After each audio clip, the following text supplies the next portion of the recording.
Diary Season 2 Dewa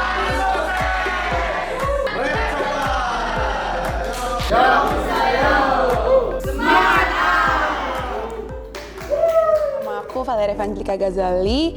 Aku sebagai director di sini dari directing team. Halo, saya Prawita Bagastama sebagai showrunner dan produser di Universe Diaries Season 2 ini. Perkenalkan, nama aku Graciada. Aku di project series ini sebagai co-producer dan advisor to assistant director. Oke, perkenalkan nama saya Marsha Alsia, biasa dipanggil Caca. Perannya jadi assistant director yang kedua. Nama aku Colin Rivaldotan dan aku sebagai asisten direktur pertama. Halo, nama aku Joseph Bedino Wiguna. Aku biasa dipanggil Dino. Aku sebagai advisor to DOP atau kamera juga dalam series. Kenalin, aku Muhammad Bizar Rafikal atau biasa dipanggil Fikal. Aku berperan sebagai DOP di series season 2 ini. Halo. Aku Anisha. Aku Alia. Kami adalah line producer. Halo semuanya. Perkenalkan, nama aku Gina Ju. Di sini aku sebagai advisor untuk talent coordinator. Perkenalkan, aku di sini Ahmad Fauzan sebagai talent koordinator. Oke, halo semuanya. Perkenalkan, nama aku Natasha Jovana dan sama aku juga sebagai talent coordinator. Oke, halo, aku Keisha dan di sini aku berperan sebagai production designer. Hai, perkenalkan aku Stella, di sini berperan sebagai art director. Halo, perkenalkan nama aku Jessie Willian. Aku di sini sebagai advisor to digital art. Perkenalkan, nama aku Maisha Nabila sebagai staff of digital art. Perkenalan, nama saya Roman Saadioso, juga dari staff digital art. Oke, halo semuanya, kenalin aku Hibran Aditira, aku dari divisi editor, khususnya editor offline. Halo, kenalin nama aku Jonathan Carlo, aku juga dari divisi editor, khususnya aku bagian editor online. Halo, aku Razi, aku sebagai Gaver di Universe Diaries Season 2. Oke, gue Daryl sebagai advisor dari lighting di series Season 2 ini. Halo, perkenalkan aku Adela as associate producer. Halo, perkenalkan nama aku Gina Ju dan aku juga as associate producer. Halo, perkenalkan nama aku Hana Fatin Ahmida as a team partnership and promotion. Nama aku Nurlaidi Dava, bisa dipanggil Dava, dan aku berperan sebagai sound recordist. Oke, perkenalkan nama aku Jonathan Carlo, aku di sini sebagai UPM di Universe Diaries. Universe Diaries Season 2 ini bukan lanjutan dari yang season pertama, mengambil karakter baru yang bernama Aurora ya. Tapi masih ada kaitannya sedikit sama yang lama. Aurora ini adalah bisa dibilang juniornya Kiara gitu, juniornya Kiara. Dan dia menghadapi tantangan-tantangan tersendiri di kehidupan perkuliahannya. Salah satunya adalah dengan bertemu dengan Jati, which is bisa dibilang seperti rivalnya di season ini gitu ya. Yang mau saya angkat sebenarnya adalah dunia sosial mahasiswa yang jarang disorot gitu. Dunia pergaulan mahasiswa yang jarang disorot tapi tetap dengan menyertakan Venusian value seperti itu. Dan genre yang kita bawakan juga berat gitu ya. Di ketiga episode ini genrenya beda-beda, dari ada komedi, ada romance juga, dan juga yang ada musikal gitu yang akhirnya gitu. Jadi itu sebuah visi yang besar, tapi thankfully punya tim kepengurusannya juga semuanya pada solid dan juga percaya. And then I met Valerie. Dia dari awal masuk Venus TV Club sebenarnya sudah saya gadang-gadang untuk menjadi sesuatu di Universe Diaries ini, karena waktu itu pertama kali ngelihat dia waktu disuruh bikin logline di training. Entah kenapa stand out aja gitu, jadi kayak gue menarik nih ketemu orang. Kalau dari aku pribadi, kenapa ini harus dilanjutin ke season selanjutnya? Karena selain karena memang saya belum puas dengan kerja saya di season pertama, ini juga istilahnya apa ya, ada wejangan, ada titipan dari produser sebelumnya. Karena ini adalah konten yang baru untuk Venus TV Club Alam Sutra, punya respon yang begitu baik di season pertamanya, jadinya kita harus lanjutkan season yang berikutnya untuk memberikan kesan yang jauh lebih baik lagi supaya TV Club Alam Sutra ini bisa terus unggul gitu sih gitu. Kalau lu mungkin kenapa mau ngambil tawaran jadi director? Karena sebenarnya kalau misalnya ngomongin kenapa mau, karena punya experience sebelumnya di teater sih, dan dari teater itu sebenarnya tertarik untuk learn more gitu. Dan menurut aku bikin series ini salah satunya mengimplementasikan skill yang emang udah aku ada gitu dari teater. Apalagi pas mendengar kesempatan ini, maksudnya jadi director di sebuah series terus langsung dipercayakan menjadi director, bukan kesempatan yang gampang didapatkan gitu loh. Jadi kayak ya udah, kalau misalnya udah dapet kesempatan ini, ya udah why not kita lakukan, karena itu juga bakal jadi suatu bekal baru buat aku di masa depan.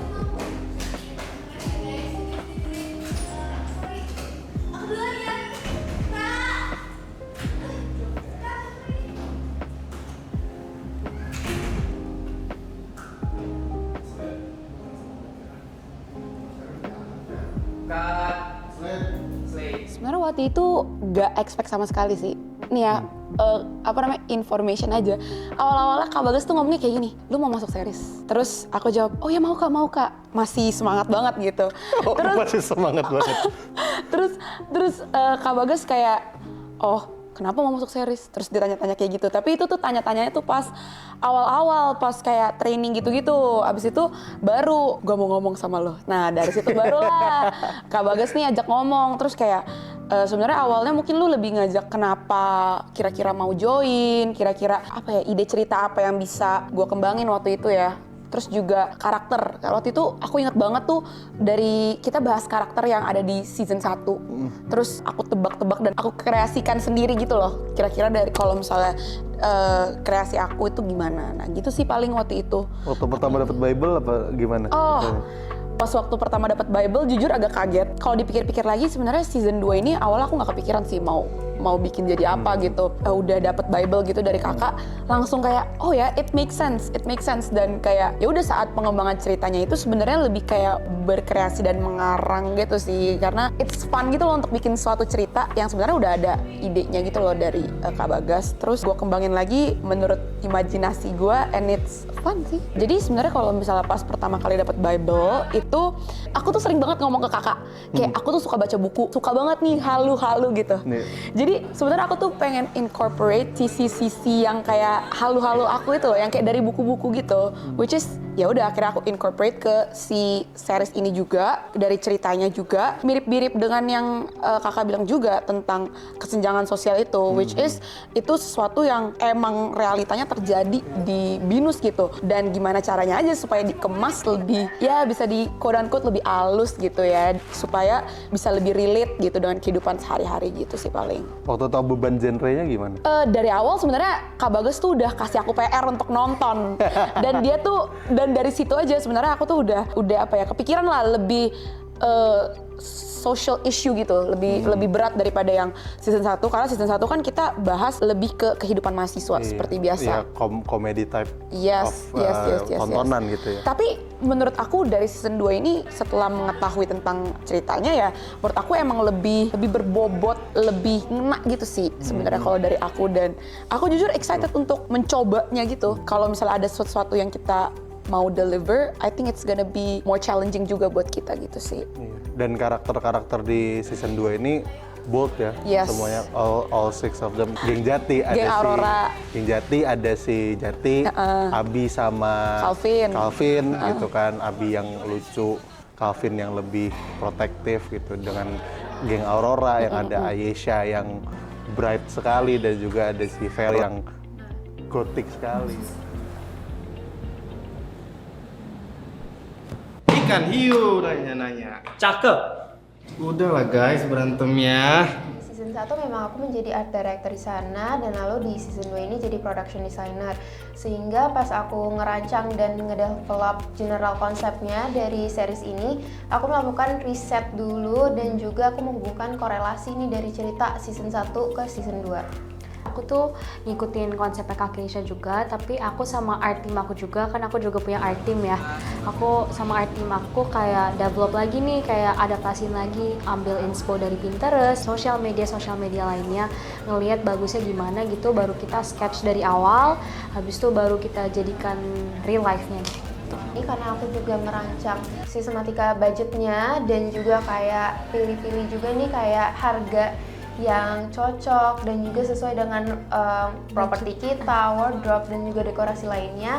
Mungkin sih dari aku bagaimana kita menyusun strategi sih, kayak dengan budget yang ada, tapi kita juga harus menghasilkan hasil film series yang baik maksimal juga. Ya, harusnya maksimal. Continuity itu penting banget ya, karena itu kayak menjadi hal yang krusial banget gitu loh. Kalau misalnya kayak rupanya dari tasnya atau apanya berubah gitu kan langsung beda banget gitu cara orang ngelihatnya gitu. Jadi menurut aku continuity itu penting banget.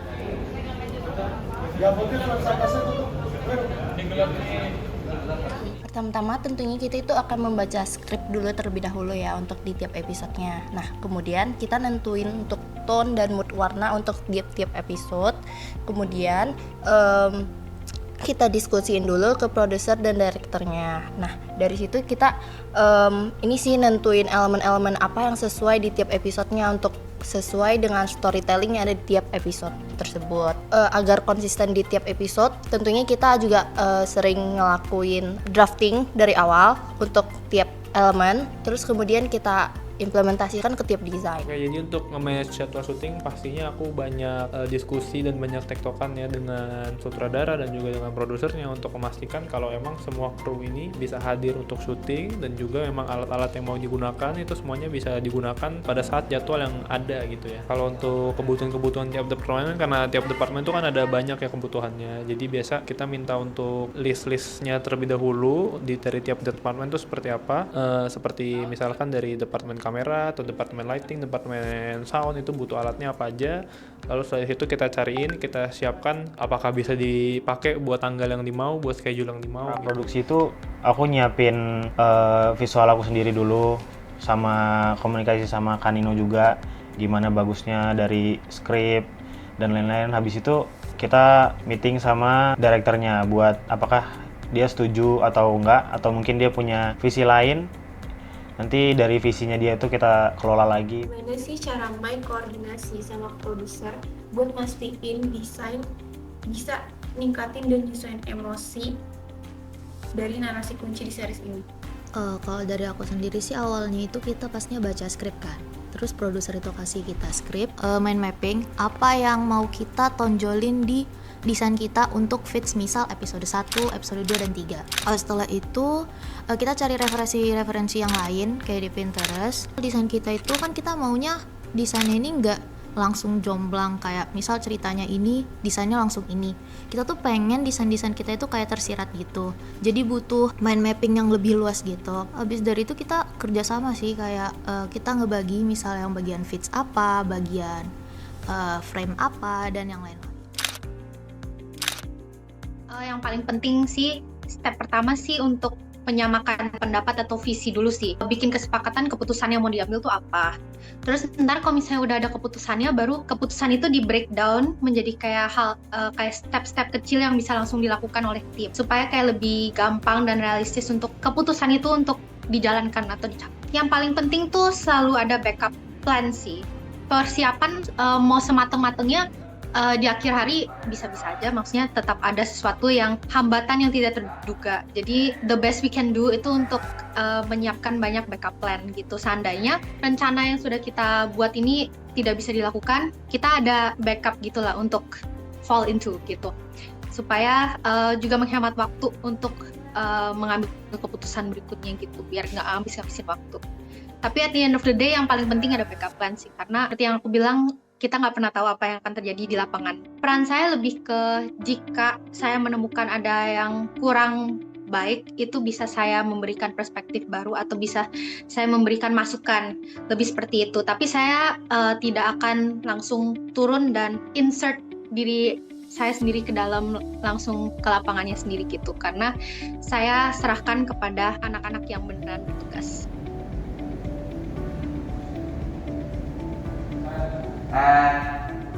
Action. Perhatian semuanya.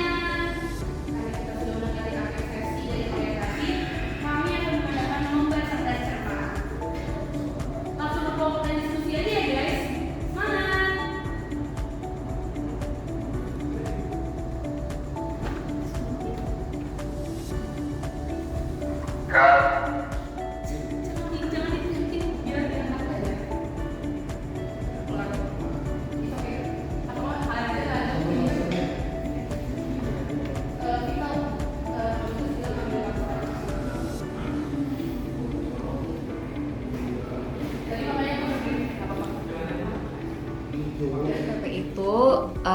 Tim yang bantu Universe itu untuk mencapai audiensnya. Jadi kayak kita buat promotional material dari TikTok, Instagram, dan juga caption for the target audience. Dan juga kita nyari partnership and sponsorship media partners untuk collaborate with Universe Diaries. Dan dari awal kan dari tim PP juga nggak ada core-nya ya kayak karakternya. Jadi kita bagi rata biar fair juga, dan kita juga itu first time kita work as tim PP yang benar-benar dari yang untuk series gitu. Jadi kita juga saling bantu banget. Jadi misalnya sebulan Oktober itu aku sempat bikin poker lain, atau misalnya ada bulan-bulan yang Odi dan Cika ada kesibukan, mungkin ada salah satu dari kita yang bisa bantu mewakili. Atau mungkin kemarin pas syuting ada beberapa yang tidak bisa hadir, jadi aku di situ sebagai tim PP bantu.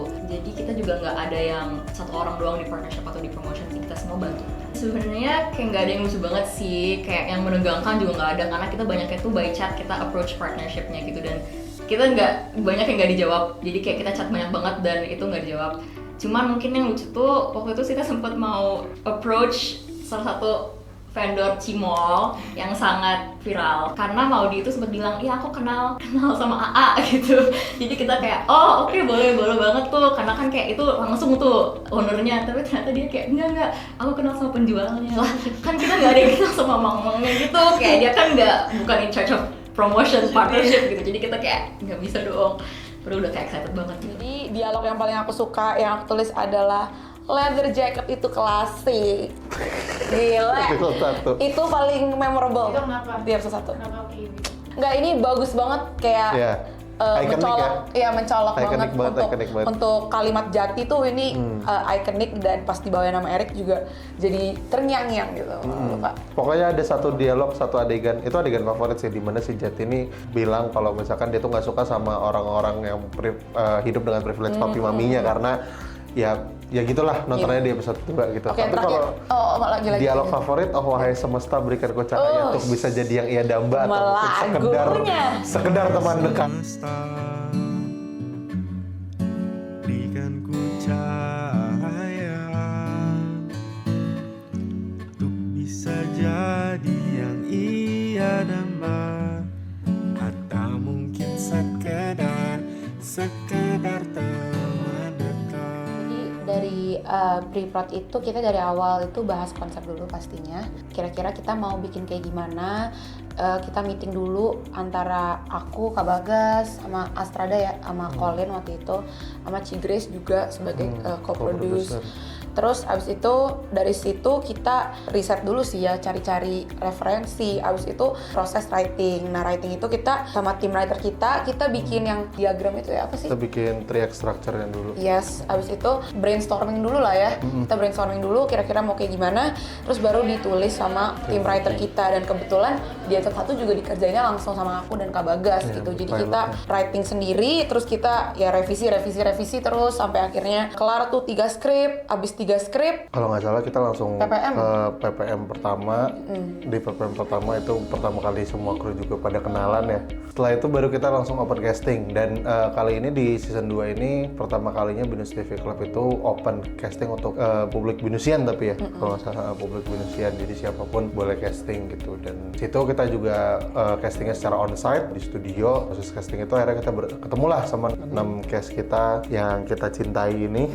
Lalu langsung masuk ke proses workshop, dan di proses workshop kita dibantu sama Felix Stefanus. Dia adalah pengajar dari Prosa Project Selasa, itu bisa dicek.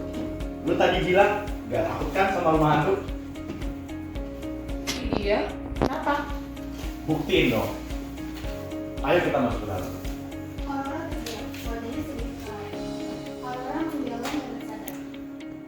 Deal. Jadi yang Aurora berjalan masuk ke rumah. Jadi gimana Mas? Jalan berdua. Pen doang. Mau beli permen segini juga gak dapet gue. Udah deh, tapi gue ngomong sama lu. Dasar takut. Maksud lu apa?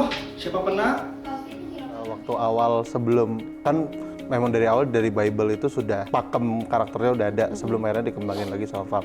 Kalau dari gue sih berawal dari riset, kira-kira ada kategori-kategori mahasiswa seperti apa aja sih di sekitarnya, di kampus kita ini yang bisa kita rangkum gitu. Oh, ada kategori mahasiswa yang mungkin rebel, kayak Jati kan maunya rebel ya gitu, rebel yang tapi secara social skill dia bagus sekali, bisa berteman sama semua orang.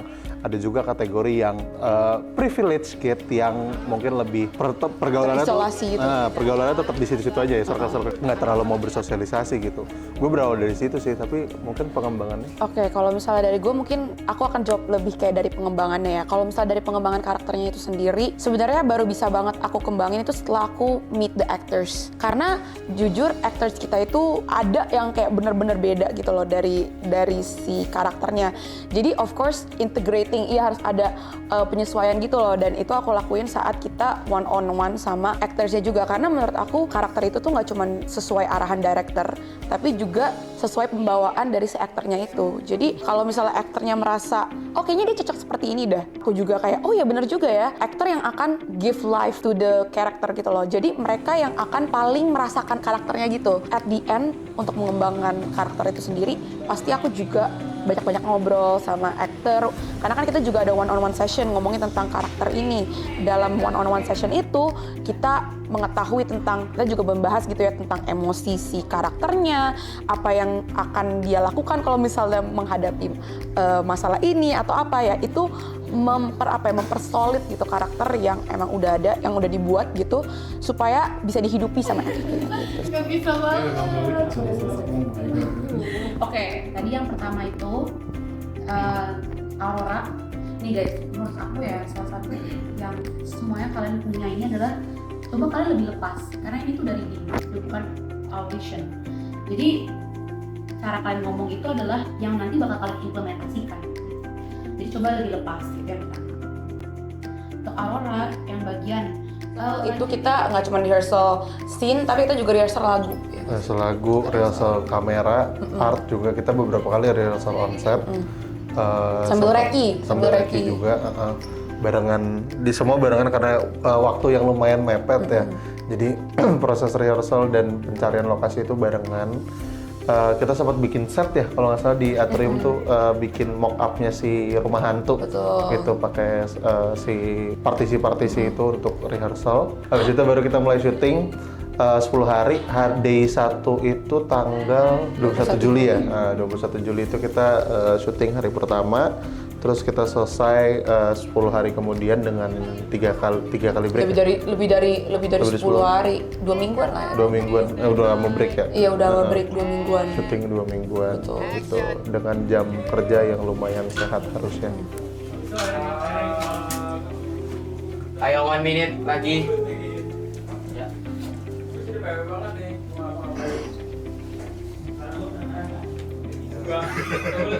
Dia masuk ke dalam ya? Sebenarnya membedakan sih pasti karena Universe Diaries yang sekarang itu genrenya lebih ke musikal ya. Jadi ada musikal dance juga. Jadi itu yang paling membedakan sih dari sebelumnya gitu.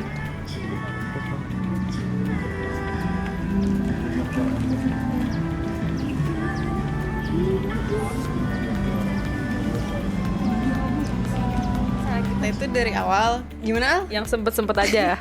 Jadi kalau misalkan kita kan punya kesibukan masing-masing. Jadi kalau misalkan ada suatu keperluan, kita tanyain siapa yang available di saat itu dan siapa lebih cepat lebih baik gitu. Jadi kita ya kuncinya komunikasi sih. Misal kayak Al, ini kita disuruh ini nih, kamu bisa ngerjain nggak? Kamu fail gak? Kalau nggak bisa aku aja gitu. Terus ya udah, kita langsung kerjain pas itu juga. Soalnya emang dengan timeline yang begitu mepet, kita harus buru-buru juga kan. Gitu. Hai guys, hari ini hari kedua nih guys. Set, kita naik. Hari ketiga. Hari 2 juga. Orangnya aku. Bentar ya. Gimana? Mau megang dong. Gak usah. Megang dong. Gimana deh itu hari ini? Seru. Turun. Alah. Wih. Nggak, ini dari Jawa dari cantik soalnya. Oh berarti kalau yang dekat tuh jelek gitu ya maksudnya? Iya, enggak gitu. Tadi dari Jawa semuanya. Oh kan? Iya kali, tau lah gua. Hey Zam. Halo. Hai. Ini adalah paling berjasa bagi actors dan semuanya. Yes, please. Shout out to Dia kalau digaji 1 M. Iya, please sehari 1 M. Shout out to Nat. Thank you so much for. Karena kita lumayan padat, apalagi cari aktornya gimana, terus juga meeting untuk keseluruhan kru agar ngerti semua visi misi dari proker ini seperti apa, kayak gitu sih. Sebenarnya kalau untuk waktu sebenarnya susah karena kayak kita kan satu kru ada sampai 30 sampai 40 orang, kita harus nyari waktu yang dimana semua orang tuh punya free time di hari yang sama gitu. Jadi kayak kita benar-benar harus atur waktunya, kita harus cari waktunya, bikin sheets dan lain-lain, cari availability juga supaya kayak bisa ketemu satu hari yang pas dan biar bisa barengan ketemuannya, mau dari meeting, mau dari reki, ataupun mau tes kamera, tes makeup dan segala halnya.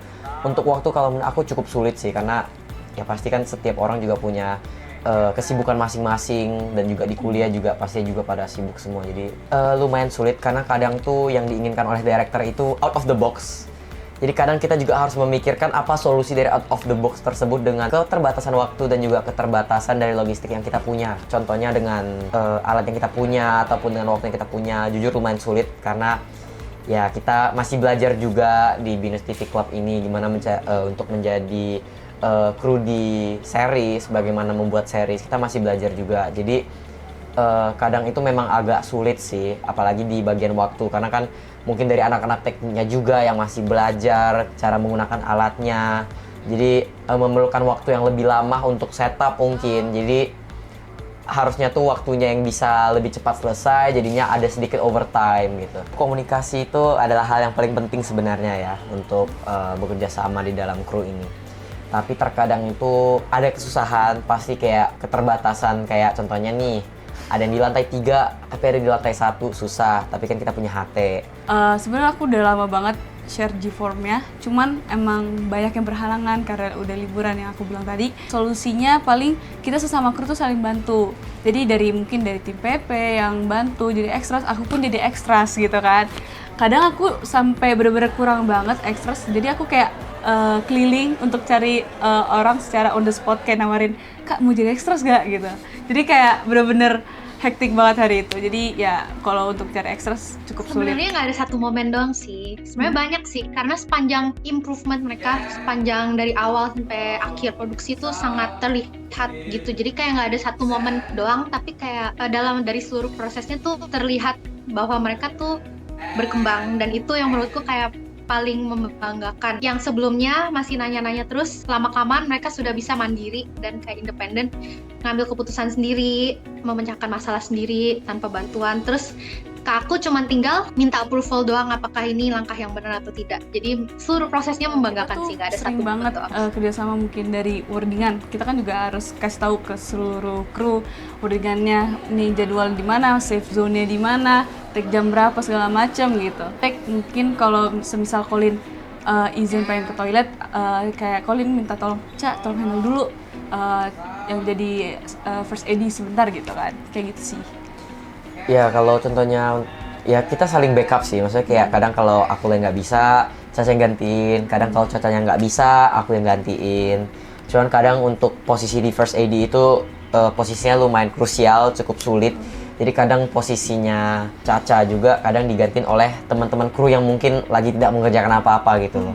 Tapi kalau contohnya untuk beneran kerja sama banget sih seperti kayak tadi wordingan dan juga mungkin untuk tektokan juga dengan advisor kita mau seperti apa. Jadi kayak kita kerja sama beneran untuk supaya mungkin dari jadwal juga bisa cepat selesai dan juga untuk safe zone juga seperti itu. Kita cukup keteteran. Aku cukup bangga dengan cara mereka bisa menghadapi hambatan tersebut sih. Jadi kayak gimana mereka problem solvingnya itu aku cukup bangga dengan itu. Kalau untuk resiko kreatif sih, resikonya lebih ke penjadwalan, tapi at the end of the day mereka semua bisa menyelesaikannya dengan baik. Yang kualitas kepemimpinan yang paling berkembang menurut aku adalah skill mengambil keputusan mereka. Karena di awal-awal proses produksi ini mereka masih cukup gugup ya, jadi mereka kayak seringkali selalu minta pendapatku, ini bagaimana, tapi lama-kelamaan mereka sudah bisa mengambil keputusan sendiri gitu. Itu sih yang menurut aku paling berkembang dari skill kepemimpinan. Udah, kita samperin ya. Ayo, kenapa? Rumah sakit, ayo.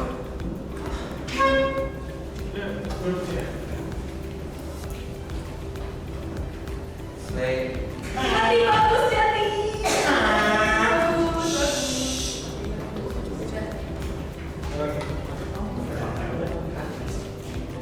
Paling kalian syukuri dari kolaborasi dengan direktur selama produksi series ini?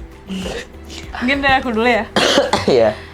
Sebenarnya seneng banget, bersyukur juga karena dia sangat terbuka sama kita. Dia juga kayak menginginkan kayak kita tuh pengen kayak gimana sih menurut POV aku, kayak gimana, POV Colin gimana, baiknya bagaimana, pasti dia selalu diskusiin ke kita. Jadi kayak kita benar-benar dikasih wadah untuk nuangin ide dari kita masing-masing kayak gitu. Ya kalau Valerie sih tipe orang yang sangat suka berdiskusi. Jadi dia kayak, ya menurut lu gimana Lin? Menurut lu gimana Ca? Gitu. Jadi kayak, tapi aku tipe orang yang selalu kayak, ya terserah kamu karena kamu director. Tapi dia tuh tipe orang suka untuk kayak nanya pendapat gitu loh. Jadi kayak selalu include us dalam proses ini. Jadi nggak kayak cuman dia doang yang, tapi dia juga minta pendapat juga. Ya dia tipe orang yang baik, tapi walaupun kadang agak cringe dan gak lucu, tapi thank you Val, keren. Buat nangkap emosi dari setiap adegan tuh kita paling mainin angle dari shotnya, dan kita komunikasi sama lighting. Kayak misalnya suasananya lagi sedih, kita buat lightingnya redup, mengintimidasi mungkin bisa dibilang, biar lebih feel penonton pas ngelihat filmnya tuh lebih terasa kalau misalnya itu lagi sedih gitu sih paling. Ya menurutku juga angle sih paling penting, dimana kalau angle-nya bagus, emosi juga bisa dapet gitu. Kalau dari aku dulu, beberapa kali kita dapat ruangan yang sempit ya, maksudnya kayak ruang syuting kita itu sempit, misalnya kayak di apartemen gitu. Pada saat kita syuting pasti setidaknya ada 3 hal teknis lah. Yang pertama pasti ada kamera, terus lighting, sama juga sound. Ruangannya sempit, per satu elemen itu kan perlu banyak, setidaknya lumayan tepat gitu. Kalau misalkan sempit jadi agak susah, jadi gimana cara pinter-pinter kita ngakalin ruangan sempit itu bisa kita taruh 3-3-nya gitu. Syuting pas adegan dance yang di rooftop, karena itu kita syuting kalau nggak salah pagi dan matahari tuh baru naik, itu jadi kayak kita ngelawan sama matahari pas banget di belakang kita, dan anak-anak lighting emang agak lumayan kesulitan pas itu. Selain kamera, apa tuh? Lakban ya. Lakban kali. Lakban. Apapun bisa kita lakbanin. Iya. Mau ada yang apa? Misalkan kurang kokoh tuh, tinggal dilakban aja udah. Iya. Itu multifungsi. Paling banyak dicari lakban. Iya. 1, 2, 3, lakban. Kenapa tuh si lakban tuh? Karena lakban kan kecil ya, jadinya kita kadang suka lupa naruh gitu loh. Ya udah gitu lakban tuh paling sering dipinjam sama ini lain ya, tim-tim lain juga. Kayak Arab gitu. Mereka butuh lakban juga kan, nggak cuma kita. Sekalian gimana ya deh kayaknya. Awal-awal itu untuk ngesetnya tuh kadang kan pas awal-awal kayak biasanya ada suara yang dari mic-nya tuh, dari baju, gesekan baju atau gesekan rambut, itu yang kayak buat suaranya jadi nggak stabil atau enggak suaranya jadi putus-putus gitu. Ini kayak kalau untuk ngatasinya kan kita juga ada dibantu sama advisor Kak, jadi kayak aku juga dibantu sama mereka gitu. Karena kalau misalkan audionya buruk, kayak mungkin orang-orang juga kayak kurang jelas gitu mendengar percakapan dari antar tokohnya itu. Silent on set.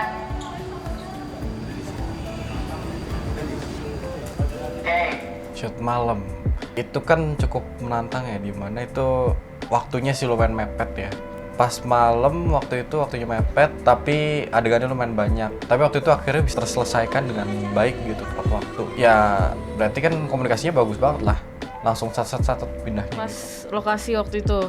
Oh, yang cerdas cermat. Iya, itu sempat ada perubahan mendadak karena kelasnya nggak available karena dipakai sama kampus gitu. Jadi kita langsung cari kelas cadangan itu yang mirip sama lokasi itu. Kan sebelum udah pernah reki, udah pernah rehearsal dan udah fix maunya di situ gitu dari DOP-nya.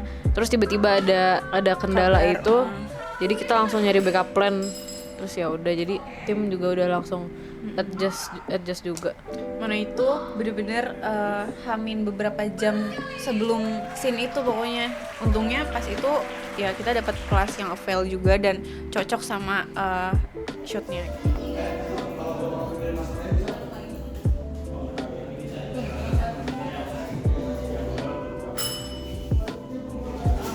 Misalkan karena ada kondisi darurat kayak misalkan kita lagi di tempat yang outdoor ya, terus tiba-tiba hujan, pasti prioritas utama kita itu adalah pastiin kalau semua krunya itu berada di tempat yang aman. Kedua, kita pastiin juga kalau semua alat-alat yang kita pakai itu semuanya juga aman. Kalau dalam kasus ini hujan, ya pastiin alatnya nggak kena air, nggak kena hujan gitu. Jadi pastinya yang pertama pastikan dulu kru-kru kita ini semuanya aman. Lalu kita juga pastikan memang alat-alat yang kita gunakan itu aman. Terutama jika kita menggunakan kamera, lighting, peralatan sound, dan juga peralatan-peralatan dekorasi dari set juga, itu juga kita pastikan semuanya aman. Dari aku mungkin pas adegan Vero sama Aurora yang mereka habis dari Halloween, yang dimana di lobby drop off itu lumayan susah sih karena nggak bisa retake ulang-ulang karena di situ ada adegan nangis di situ sih, sama lumayan gelap. Iya, emang lebih ke yang hal-hal tentang emosi sih. Kalau menurut aku juga yang cukup membanggakan itu yang di backstage sebelum masuk panggung itu ya. Itu juga adegannya yang memerlukan emosi kan. Terus aku lihat dari angle-nya sama dari lighting-nya itu bisa mencerminkan emosinya dengan baik banget gitu. Tersampaikan visi misi aku sama direkturnya. Sebenarnya menurut aku Vikal ini udah bagus banget, nggak salah nih aku milih dia juga. Jadi dia itu tipikalnya emang kreatif gitu. Dia bisa nentuin angle-nya dengan bagus. Yang di awal-awal aku bimbing gimana caranya bikin shortlist segala macam. Tapi habis itu dia bisa ngereasin sendiri.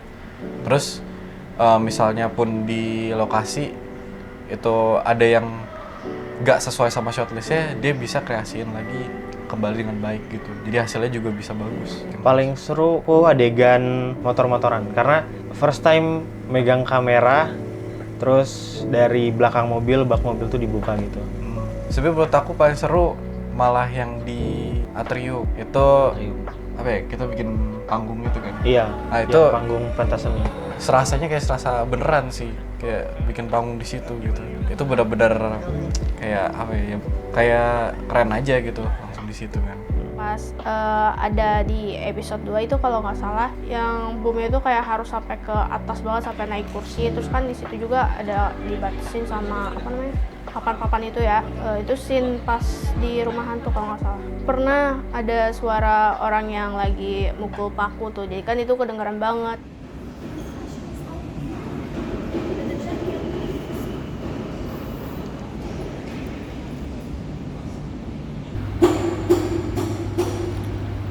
Backstage itu menurut aku itu penting banget, soalnya kayak mereka kan suaranya agak pelan gitu kan, terus ruangannya juga agak bergema gitu, padahal itu kayak momen-momen emosionalnya itu.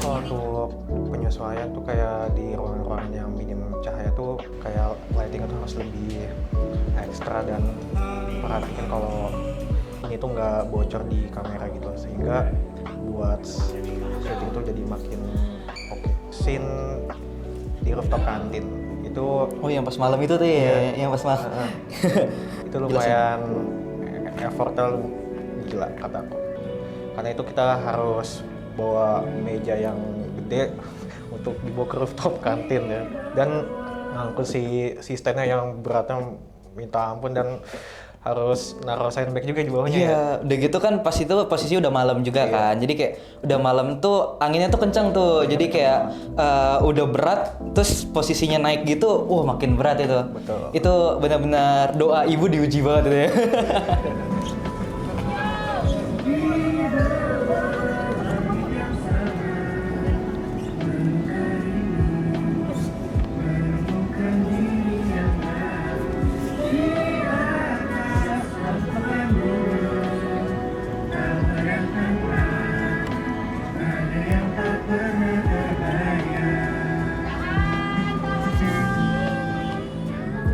Unik dan ajaib dan gacor gitu ya menurut aku tuh properti dan set rumah hantu gitu ya, karena menurut aku kayak itu tuh out of the box banget sebenarnya. Kayak kita juga awalnya bingung ini gimana ya bikinnya ya, kayak gimana kita developnya gitu, dan rupanya berhasil juga gitu.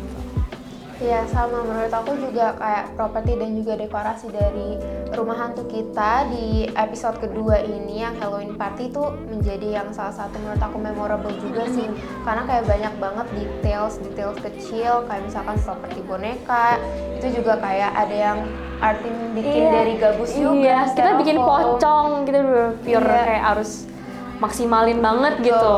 Itu menurut aku amaze banget sih. Seingat aku sih mereka bener-bener kayak kaget juga pas masuk ke setnya, karena kayak yang aku dengar mereka juga merasakan kayak oh ini kayak serem banget nih rumah hantu, kayak the real rumah hantu. Jadi kayak mereka bener-bener bisa mendalami perannya juga di sana, dan kayak apa ya, go with the flow aja gitu, enak gitu actingnya juga, dan kayak jadi mereka pengen main ikut pengen nih ya. Kalau dari aku sih dengar-dengar juga mereka tertarik banget gitu ya, dan kitanya juga sebagai art team juga jadi happy gitu karena kita bikin ini purely dari nol, dari sketch juga, bahkan kita sampai nonton kayak film-film horor gitu buat cari inspo gitu ya. Terus akhirnya ngedenger kalau misalnya mereka seneng gitu, kita juga jadi kayak oh berhasil nih gitu.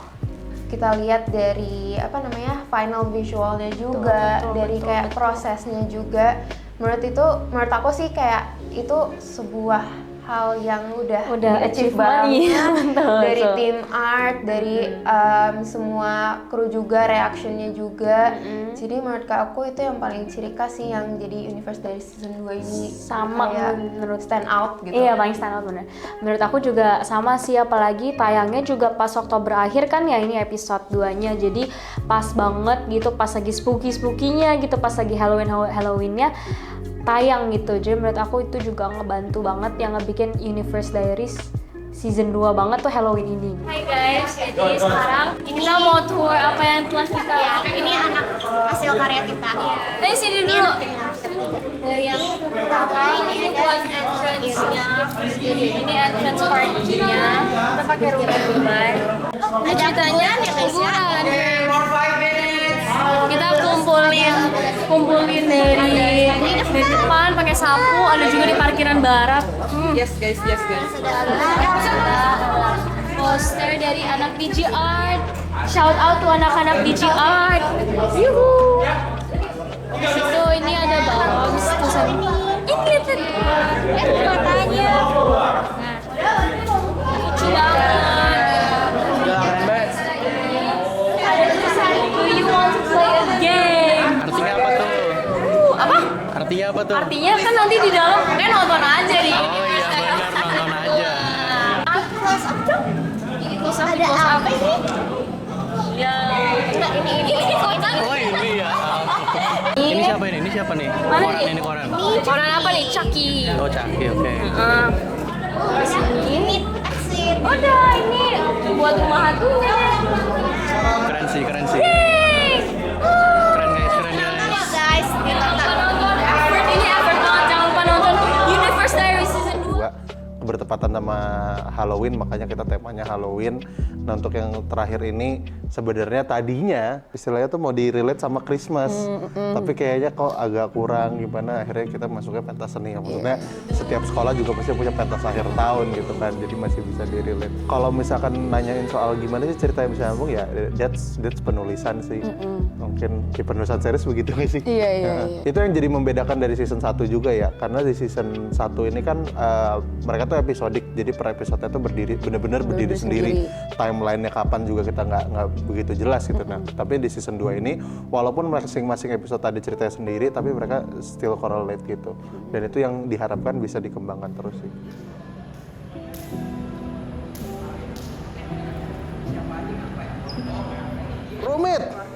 Rumit banget. Oke. Jujur rumit banget.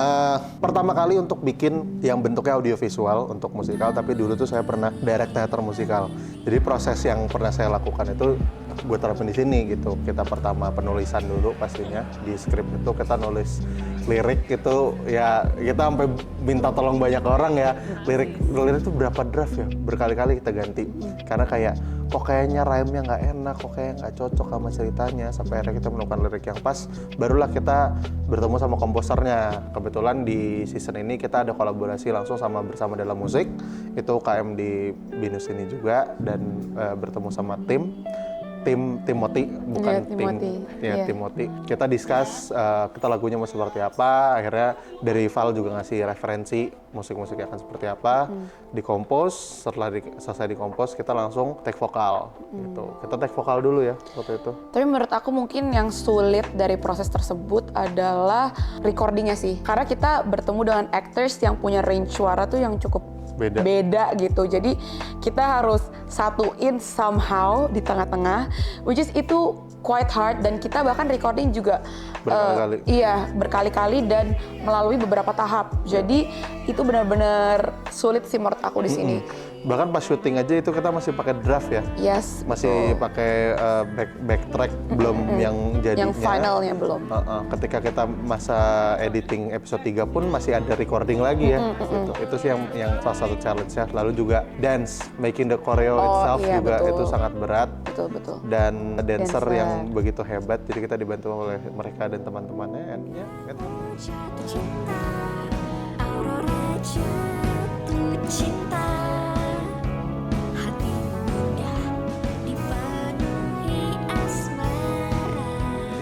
Memang genre musikal ini adalah salah satu genre favorit saya. Memang dari lama tuh punya mimpi untuk pengen bikin satu produksian yang berbasis musikal gitu.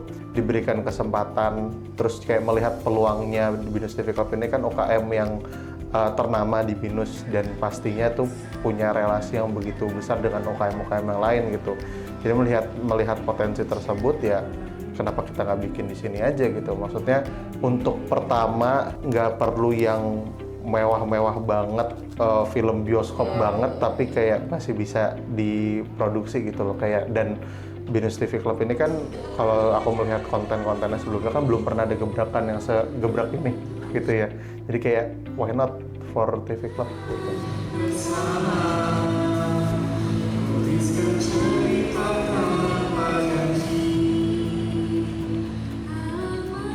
Dari kita bertiga, kita sepakatnya lebih kayak ke visual series as a whole ya. Apalagi kalau kalian pernah lihat di IG Binus TV Club, kita kan juga ada per episode itu ada feeds-nya masing-masing ya. Each episode itu punya theme-nya, tapi nggak lepas dari main konsep of the Universe Diaries itu. Jadi mungkin visualnya mungkin dari kalian berdua ada. Kalau dari aku, dari konten-konten yang kita produksikan itu tidak hanya mempromosikan Universe Diaries aja, tapi juga kita bikin konten-konten yang menarik, yang memang lagi trending. Kita bikinnya dengan aktor. Jadi bukan hanya untuk mempromosikan, tapi juga untuk memberikan konten yang menyenangkan gitu ke smart viewers. Karena kan kita target audience-nya tuh university students gitu kan, dan I think Universe Diaries itu sangat relatable, apalagi dalam masalah kayak percintaan, which is very kayak problem yang sangat big in like universities. Jadi kayak I think the relatability itu jadi a key factor yang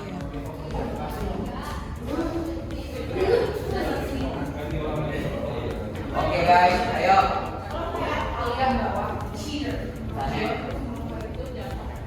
Stand by. Yang aku paling pelajarin dari series ini adalah komunikasi sama manajemen waktu. Itu sangat amat penting bagi aku, maksudnya kayak pelajaran banget. Kan sering banget crew call super duper pagi, yang dimana aku tuh kalau bangun semaunya aja biasanya kan. Nah ini aku jadi kayak oke deh, aku harus menuhi tanggung jawab komitmen aku gitu. Begitu. Walaupun memang masih sering telat-telat ya guys. Jadi untuk teman-teman produksi, I love you. Aku tuh orangnya panikan banget. Series ini aku jadi belajar kayak buat nyusun satu-satu nih, kayak gimana kalau misalnya ada masalah A, kita harus ngapain gitu. Pokoknya problem solving aku itu juga meningkat banget karena ini. Terus ya itu komunikasi juga. Kayak kita kan kerja sama banyak orang nih di sini nih. Jadi kita harus belajar komunikasi dengan baik gitu, biar semuanya nggak ada miskom sama sekali. Nah kebetulan partner saya ini panikan. Nah saya ini terlalu santai ya. Jadi kita kalau bisa dibilang kita imbang. Jadi kalau misalkan kita balance sih jatuhnya sih ya. Jadi kalau ada tiba-tiba keputusan mendadak tentang apapun, itu yang satu panik duluan, yang satu kayak sabar gak sih? Lah, santai, santai aja gak sih? Jadi kayak semua bisa teratasi dengan baik karena aku yang panikan dan Al yang terlalu santai. Jadi kayak ya udah gitu loh, bisa selesai dengan kepala dingin gitu. Dan sebelum adanya masalah tuh kita udah udah ada Iya, backup plan-nya duluan gitu. Jadi kalau misalkan ada masalah ini backup plan-nya apa, kalau misalkan ternyata backup plan-nya nggak terjalanin, apalagi backup plan-nya gitu. Jadi kita udah mikirin worst case-nya tuh Iya. apa di hari-hari syuting dan lain gitu. Itu eskalator binus. Jadi eskalator binus itu saksi kita naik turun bener-bener berapa menit sekali. Itu kita ngurusin surat perizinan lokasi.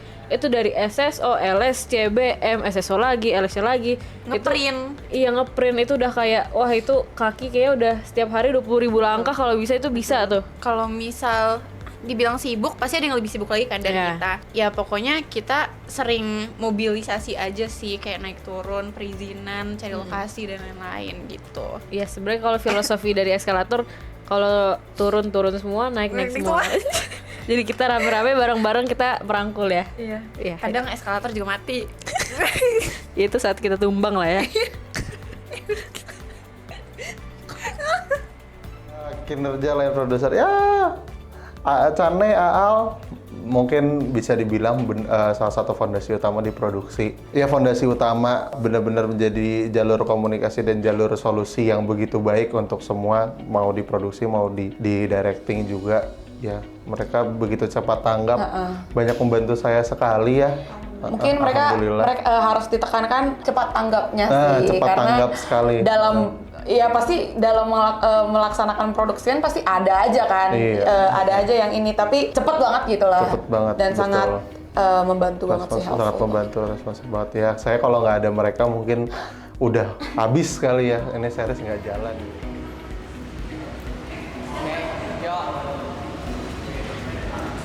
Pertama, tenang dulu, karena pasti dalam situasi seperti itu orang cenderung untuk panik.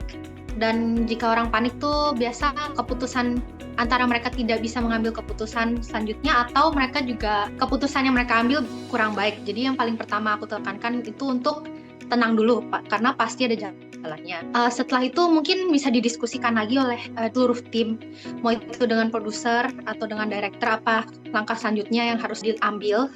Itu juga alangkah baiknya kita punya backup plan sih, supaya ada opsi-opsi lain yang bisa kita ambil seandainya beneran ada terhambat dan ada di posisi yang buntu gitu.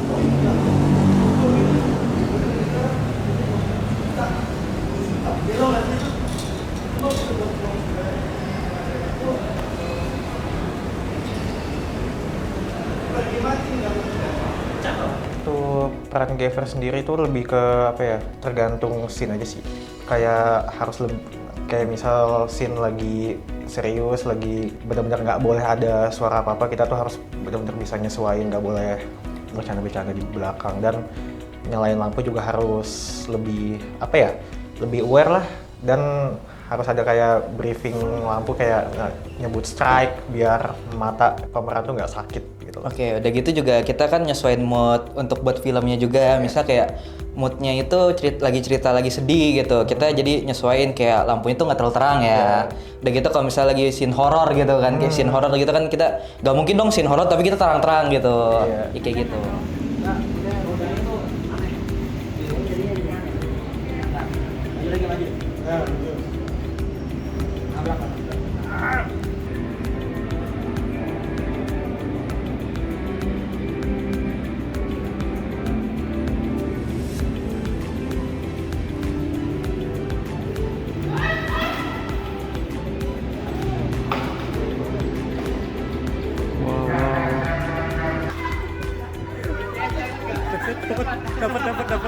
Dapat.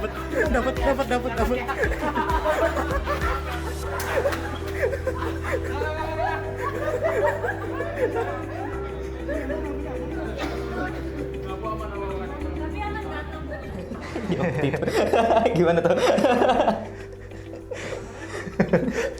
Jujur, menurut gue itu kayak lumayan memalukan, tapi nggak apa-apa, itu experience yang nggak akan gue lupain sih. Itu buat pembelajaran gue buat. Pas Reki ya? Pas Reki? Enggak, waktu udah syuting. langsung ya? Udah langsung Sampai syuting? itu syuting jatuh ya? Rehearsal kan? Rehearsal juga sempet. Lebih tepatnya karena terbatas ya? Iya terbatas, Jadi lokasi harus- terbatas, jadi harus ngikut lampunya. Setiap talent tuh kayak memiliki sikap, sifatnya masing-masing gitu untuk kayak mereka menghadapi misalnya jam kerja yang panjang dan sebagainya. Jadi sebagai talent coordinator kita tuh harus kayak aware lah apakah mereka misalnya ngantuk kah, lapar kah, terus kepanasan atau haus dan sebagainya. Jadi pokoknya intinya harus kayak aware lah mereka tuh lagi butuh apa gitu. Kalau dari Ojan sendiri? Mungkin kalau dari aku sebagai talent coordinator atau juga advisor talent coordinator harus menunjukkan juga profesionalitas di depan talent kita. Jadi walaupun kita misalnya keadaan capek atau keadaan kita tuh seperti buruk atau gimana lah, kita tuh nggak boleh menunjukkan keadaan kita itu di depan talent-talent kita. Betul, sama aku juga mau nambahin sedikit mengenai pokoknya intinya kalau misalnya emang jam kerja lagi panjang, kita tuh harus tetap kayak mengafirmasi positif gitulah ke mereka. Jadi jangan kayak menunjukkan kalau misalnya kita juga capek dan sebagainya gitu. Pokoknya yang terpenting adalah afirmasi positif. Geleng-geleng sebenarnya sih karena nih ya talent-talent kita tuh sibuk-sibuk guys. Talent kita tuh memiliki kesibukannya masing-masing. Jadi kadang kita tuh harus secara proaktif follow up mereka terus gitu. Telepon kah, chat kah, dan sebagainya. Itu kan ya gitu. Gimana Jan menurut kamu? Nah kalau dari aku Ninat sama, walau di tengah kesibukan mereka, saking sibuknya tuh mereka tuh nukar wardrobe aja tuh bebas di tempat terbuka gitu. Saking padatnya jadwal mereka. Jadi itu lucu banget sih. Tuh ke tempat baju tapi kayak Kalau dari aku setuju sama mereka berdua. Aktor-aktornya tuh juga punya personality yang lucu-lucu dari diri mereka masing-masing yang membuat syutingnya tuh pasti lebih fun. Jadi aku dan Nat biasanya sering bawain mereka snack-snack yang manis-manis buat mereka naikin mood booster mereka lah. Jadi mereka biasanya kalau misalnya lagi bad day gitu, mereka selalu nanya kita kayak ada cemilan manis gak gitu. Terus kita bawain, pasti mereka habis itu happy lagi gitu. Intinya mereka itu sering bawa snack manis-manis sih. Terkadang aku tuh selalu kasih tahu Fauzan sama Nat bahwa menjaga mood talent itu sangat amat penting untuk kelancaran syuting. Karena kan kita bisa lihat talent-talent kita tuh memiliki berbagai latar belakang yang berbeda-beda. Jadi aku selalu bilang keep it professional, fokus dengan mood mereka, tetap sopan, dan juga give all out lah buat mereka biar mereka juga sebagai talent enjoy syuting di Universe Diary. Ajak main game. Iya. Ayo main. 1 juta ya? 1000 pertama nih. Ya.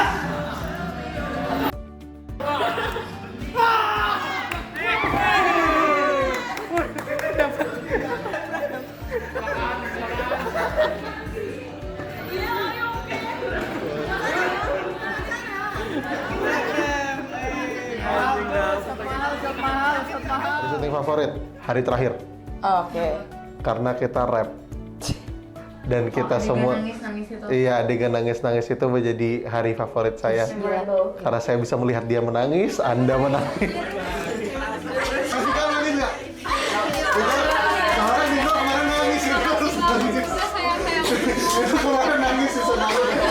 Aku pas hari kita ke Jura, terus malamnya kita motor-motoran sih, itu seru banget. Oh iya, yang motor-motor itu juga Ke favorit Jura sih. paginya seru, terus itu aku pulang semalam itu jujur. Iya, sampai jam 1. Iya, Kita jadi syuting run and gun, nggak berani siapa-siapa. Tentunya ya di digital art itu punya peran penting banget di series ini karena dari awal kita yang lumayan yang ngebentuk visual identity untuk series ini baik di digital maupun yang dalam bentuk dicetak gitu. Selain itu kan digital art juga yang nyiapin berbagai materi promosional ya, kayak mulai dari poster, terus feeds gitu-gitu. Jadi bisa dibilang kita itu lumayan penting untuk keseluruhan episodenya. Kalian bisa ceritain nggak kira-kira nih bagian apa yang paling sulit selama ngedesain? Kalau dari aku sih bagian yang paling sulit itu brainstorming gimana caranya desain itu nggak langsung tersurat. Kami pengennya kan tersirat, jadi kayak bener-bener harus mutar otak metaforanya tuh apa biar desain ini tuh sebenarnya nyampe ke orang tapi nggak langsung secara jomplang gitu sih. Proses di balik layar apa yang penting buat penonton semua nih tahu gimana kerumitan kalian selama ngerjain desain-desain? Tiba-tiba revisi gitu ya. Jadi kayak udah mepet nih deadline, terus kayak kalau misalnya fits itu kan harus di split dulu ya desain-desainnya. Mepet aja gitu ada revisi gitu. Jadi kayak lumayan kejar-kejar sih kayak kamu bisa gak revisi ini sekarang gitu-gitu. Kalau dari aku sih masih ke masalah mikir konsep sih. Karena menurut aku kalau kayak kita udah kepikiran desainnya apa, flow-nya itu udah ada. Jadi pas bikin tugasnya itu revisinya itu lebih gampang. Jadi yang paling susah itu pemikiran konsep. Takutnya kan kita harus memikir keunikannya, kalau sintaktik dengan desain lain, kalau lihatnya masih pikir oh ini Universe Diaries desainnya. Kalau dari aku gabungan keduanya ya. Jadi entah deadline itu kejar-kejaran, terus kita tuh juga kadang ada konsep yang tiba-tiba diubah. Misal, mungkin orang-orang nggak tahu kalau misal kan mikirnya kayak revisi desain warna 1 biji aja itu bener-bener mempengaruhi. Misal kakaknya tuh pengen warnanya pink, tapi tiba-tiba kubah ke biru. Kadang itu sebenarnya itu nggak bisa nyambung ke color palette yang lain gitu loh. Jadi lumayan mikir otak caranya biar ini tuh tetap biru tapi masih nyambung ke color palette sebelumnya. Took a while, bener-bener lama. Post Pro tuh sebenarnya kalau dari gue tuh tadinya pengennya tuh selesai langsung semua di awal. Karena kan kita dari timeline juga program kerja yang mulai duluan, tapi selesainya belakangan gitu kan. Jadinya si waktu untuk editingnya tuh lumayan lama. Per episode tuh sebulan lah gitu. Biar maksudnya dari tim editornya sama dari tim directingnya tuh otaknya masih fresh. Jadi pas ngerjain juga enak gitu. Oke, awal-awalnya tentunya kita harus ngerapihin file dulu. Semua setiap track ataupun shot itu harus kita labeling, kemudian kita foldering supaya nanti ketika kita susun pada proses rough cut itu mudah. Dan ketika di situ sudah mudah lah ke depannya, itu tinggal mengikuti visi editor, di mana biasanya kami sebagai editor ya berkreasi dulu lah sendiri. Habis itu baru kita sesuaikan dengan keinginan director ya terutama. Iya, betul. Dan nanti kalau udah selesai di rough cut juga, kita harus jangan lupa untuk melakukan sound design dan juga untuk desain visualnya biar makin mantap dan makin bagus. Oleh-oleh liatin. Oleh-oleh ya. Dari 3. Dari Bali. Betul. Dari Surabaya. Betul. Dari Malang. Nice, jauh-jauh ya. Oleh-oleh dari 3 ini.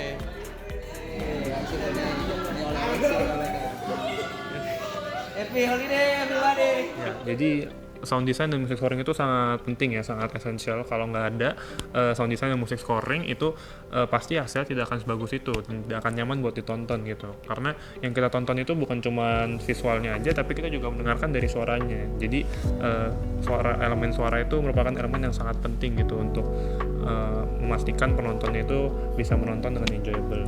Kalau aku sih jelas ya, ngopi aja. Editor kan ngapain lagi? Nggak, bercanda guys, bercanda.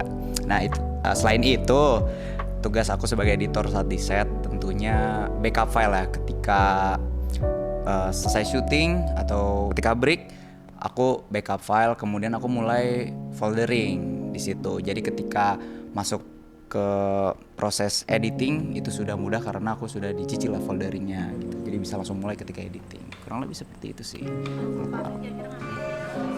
Kalau aku sama di set selain bantu hiburan juga, aku ada bantu divisi sound juga, aku ada bantu divisi kamera, bantu divisi lighting. Paling sulit di episode 3 sih karena ya ini ya musikal ya, jadi harus fokus on beat gitu, jadi harus juga dan kemudian denger kan kita kerja sama juga sama organisasi lain untuk membuat musiknya ya kok. Iya, betul. Itu jadi mungkin challenge-nya ya kok ya, nunggu hasilnya ya kan. Betul. Tapi kalau buat aku sendiri sih paling susah di episode 1 ya.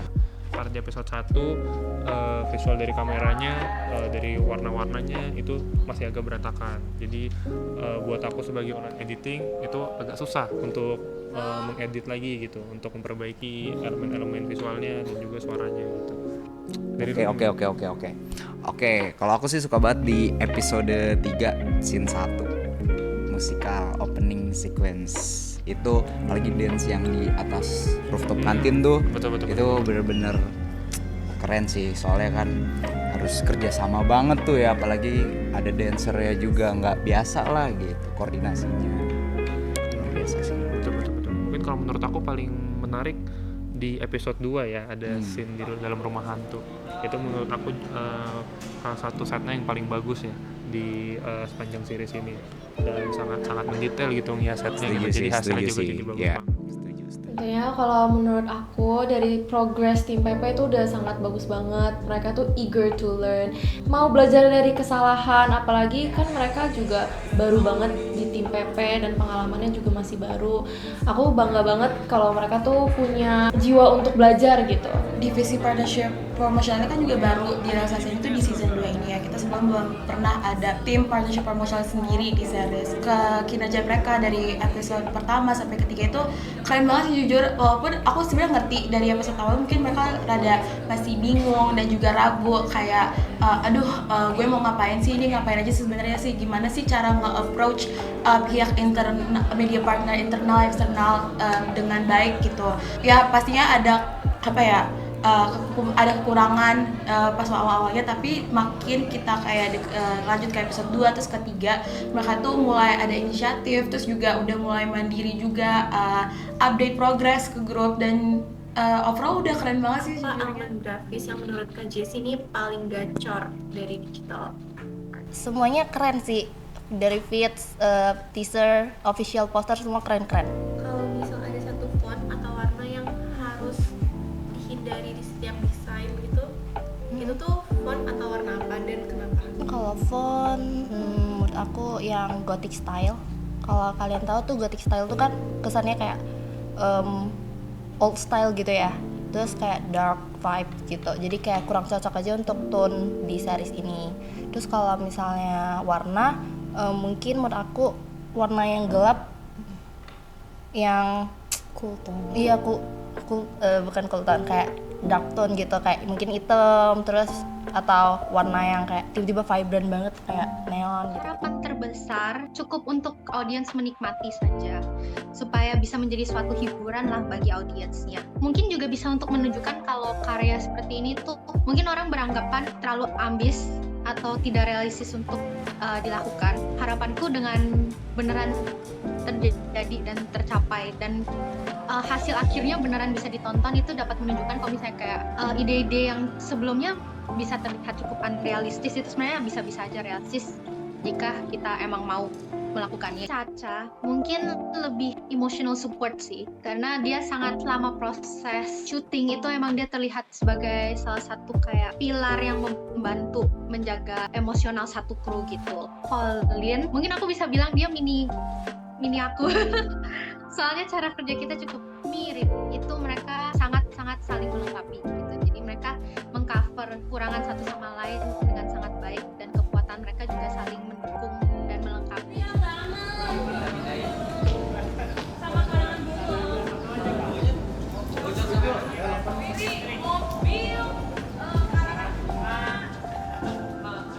Enjoy nggak? Enjoy. Jujur aja. Enggak jujur, enjoy, tapi pasti ada nggak enjoynya, karena Pressure pasti. iya, karena aku kan baru ya jadi director, jadi it's a new challenge for me. Pressure-nya pasti ada karena melanjutkan legacy yang emang udah ada gitu dari Kak Bagas, which is pasti bakal ada pressure-nya gitu. Terus juga menyita banget waktu gitu. Kalau misalnya emang dari awal tuh nggak dedicated, menurut aku tuh emang susah banget, karena series ini takes up half of my time. Semester 2 ke atas itu bener-bener ya? Iya, bener-bener fokus bikin series ini doang, dan bahkan libur pun masuk 1 bulan, hampir 1 bulan demi series gitu.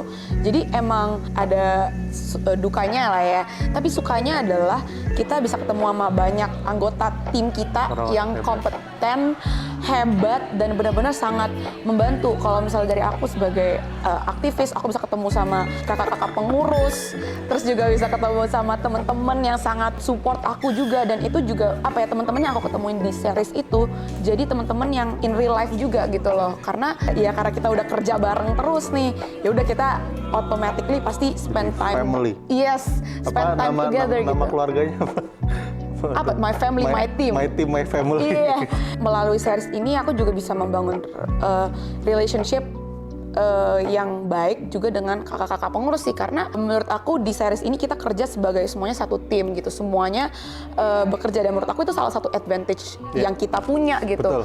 Which is hubungannya berarti lebih dekat satu sama lain gitu sih. Gitu.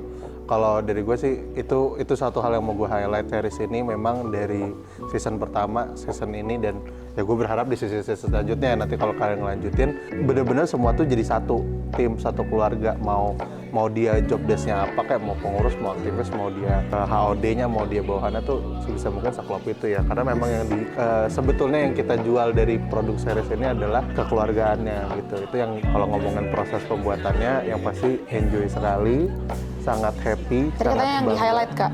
Hah? Ada nggak di-highlight yang seru gitu? Oke, momen yang paling membuatku sedih kalau syuting itu adalah ketika rap. Per day-nya ketika rap aku kayak, ya bisa. Walaupun kayak, istirahat, tapi kayak, ya balik ke rumah masing-masing. Tapi besoknya ketemu lagi, happy lagi gitu. Dan momen yang paling membanggakan itu sebenarnya jujur di syuting day keberapa ya? Kayak day 5 atau day 6, aku lupa. Pokoknya hari pertama kita syuting musikal, tapi semua tuh jalannya udah gercep, udah flow-nya udah lebih enak. Ya mungkin kita ada tough times di hari-hari awal gitu. Di awal-awal kita masih banyak tough times, tapi ketika udah masuk pertengahan hari, ya di musikal itu sih aku kayak bener-bener bangga karena kan ya genre musikal ada salah satu mimpiku dari lama. Jadi kayak ketika it happens and bisa ngelihat timnya Val bisa ngedirect dengan sempurna, Vikal bisa ngasih gue gambar dengan cakep, itu sebuah kebanggaan. Itu hal yang gue highlight dan akan gue ingat sampai kapanpun sih. Karena itu it's very great. Jadi pertama-tama aku mau bilang thank you buat semuanya. Aku juga nggak expect kita akhirnya bisa sampai di titik ini gitu. Kita semua pemula dan aku juga mikir kan gimana caranya bisa melanjutin legacy yang udah dilanjutin. Tapi aku bersyukur banget sampai saat ini kita semua bisa kerja sama dengan baik. Apalagi dari awal, maksudnya kita bukan cuma akhirnya kerja profesional, cuman kita bisa jadi kita juga bisa jadi teman yang deket gitu. Dan even though hari ini aku sedih banget karena kita mungkin udah maksudnya punya jalannya masing-masing. Di divisi juga maksudnya kita udah punya proker masing-masing juga nextnya.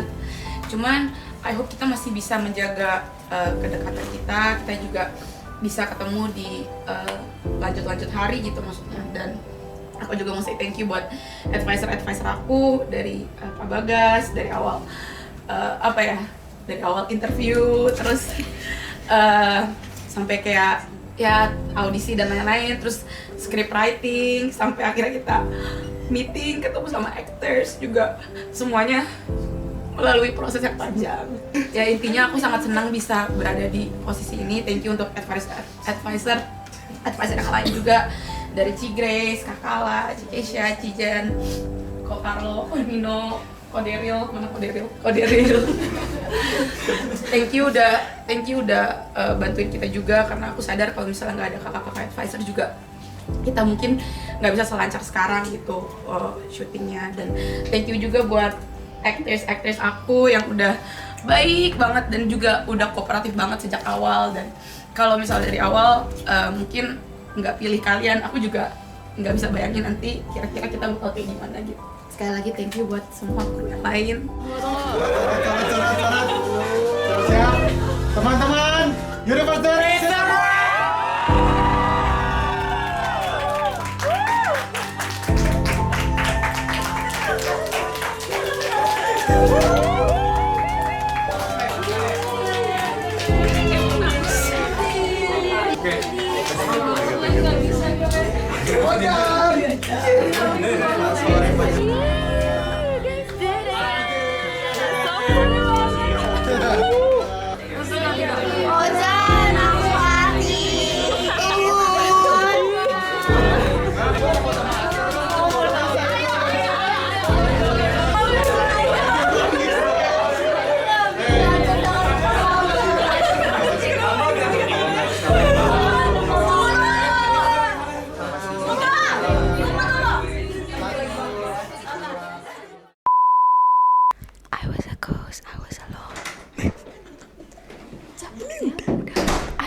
Udah baik.